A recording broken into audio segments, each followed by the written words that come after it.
I think Michael's really an explorer in medicine, and he's never been afraid to push new boundaries. The thing that Michael really brought out, I think, in my career was really to ask really in-depth questions and basically never give up. I was born in Cape Town, South Africa. I grew up in a home with a single mother. We were quite poor, but my mother always encouraged me to never do what was ordinary.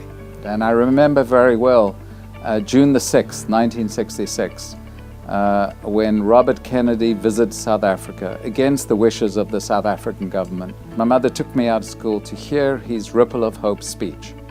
And in that speech, he said something that I've kept with me all to this day.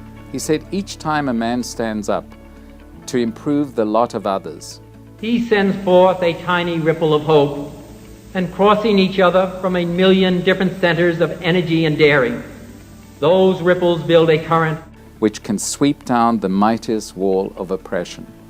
And so the tiny ripples of hope that I dedicated my life to and have dedicated and continue to dedicate are the ripples of hope that come from research, that come from understanding pathways, that come from understanding how cells talk to each other, different networks that lead to function and then dysfunction. And I think it's this collective of incredible drive, incredible passion for what he does, his incredible loyalty to his friends, to his family, to his patients, the families of those patients, the loyalty to those around him, working with him, is truly what makes him an absolute standout. He established the Center for Huntington's Disease, the first HD medical clinic that really is a world-leading clinical center now. He has had a stellar trajectory in medical research, and his contributions to genetics in particular has been outstanding. He played a key role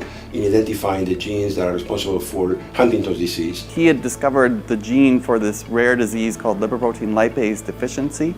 Basically, we took the protein shell of a virus and put the gene in that these patients were missing and delivered that into the patients, and this became one of the very first gene therapies that ever received regulatory approval.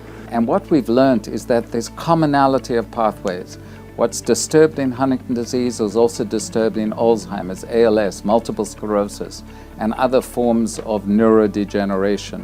And now we're learning that if we're able to use Huntington's disease as a model disease, we may be able to develop therapies not only for HD, but also for other neurodegenerative disorders. The introduction of predictive testing into the management of these patients and their families, and more recently, through his work at Teva, the approval of a drug for one of the key side effects of this disease, the choreiform movements, has been a massive achievement. He has trained a large number of people, over 40 graduate students, over 70 postdoctoral fellows.